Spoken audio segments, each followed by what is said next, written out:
ഷോപ്പിംഗിനായി ഇനി യാത്ര വേണ്ട, ഷോപ്പ് തന്നെ നിങ്ങളുടെ വീട്ടിലേക്ക് വന്നാലോ? Niha designer beauty near KSRTC bus stand, Pandalam.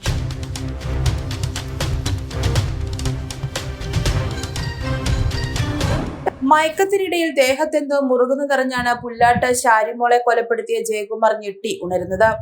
കാക്കിയിട്ട കരങ്ങൾ വരിഞ്ഞു പിടിച്ചെന്നുറപ്പിച്ചതോടെ ചെറുത്തുനിൽപ്പിന്റെ കണിക പോലും ഇല്ലാതെ അയാൾ കീഴടങ്ങി.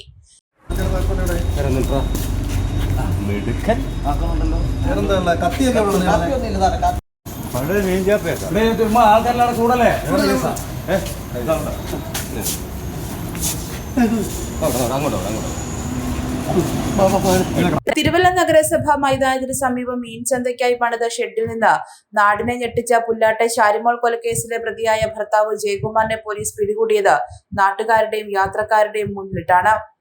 ബുധനാഴ്ച രാവിലെ കല്ലുപ്പാറ കറുത്ത വടശ്ശേരിക്കര ഭാഗത്തുണ്ടെന്ന വിവരം പോലീസിന് ലഭിച്ചിരുന്നു. 11:30 സ്പെഷ്യൽ ബ്രാഞ്ച് ഉദ്യോഗസ്ഥൻ സജിത് ലാൽ, സുരേഷ് ചന്ദ്രൻ, കോയിപ്പുറം സ്പെഷ്യൽ ബ്രാഞ്ച് ഉദ്യോഗസ്ഥനായ ഉദയചന്ദ്രൻ എന്നിവർക്കാണ് തിരുവല്ല ടൗണിൽ ജയകുമാറിനെ പോലെ ഒരാളെ കണ്ടതായി സന്ദേശം ലഭിച്ചത്. തുടർന്ന് 75ഓളം പോലീസുകാരാണ് Thiruvalla നഗരത്തിലെത്തിയത്. Thiruvalla CI S Santhosh, SI K രവിചന്ദ് എന്നിവരുടെ നേതൃത്വത്തിൽ 2 സംഘം പോലീസ് തെരച്ചിൽ തുടങ്ങിയിരുന്നു. സ്വകാര്യ ബസ് സ്റ്റാൻഡിൽ പ്രതിയെ കണ്ടതായി ചിലർ ഇതിനിടെ പറഞ്ഞു. അജിയെ പരിചയമുള്ള കണ്ടക്ടറാണ് അത് അയാൾ ആണെന്ന് വിവരമുറപ്പിച്ച് പറഞ്ഞത്. തുടർന്ന് സമീപത്തെ ചായക്കടയിൽ തിരക്കിയപ്പോഴും അവിടെ അല്പം മുൻപ് ചായ കുടിച്ചിറങ്ങിയതായി അറിയുവാൻ സാധിച്ചു. അന്തിച്ചന്തയ്ക്കായി നഗരസഭ നിർമ്മിച്ച ഷെഡിൽ നിന്ന് ഇയാളെ പിടികൂടിയപ്പോൾ ബുധനാഴ്ച വൈകിട്ട് കീഴടങ്ങാനിരിക്കുകയായിരുന്നുവെന്നും ട്രെയിനിൽ ബാംഗ്ലൂരിലേക്ക് പോയി മടങ്ങിയതാണെന്നും മറ്റും പ്രതി പറയുന്നുണ്ടായിരുന്നു.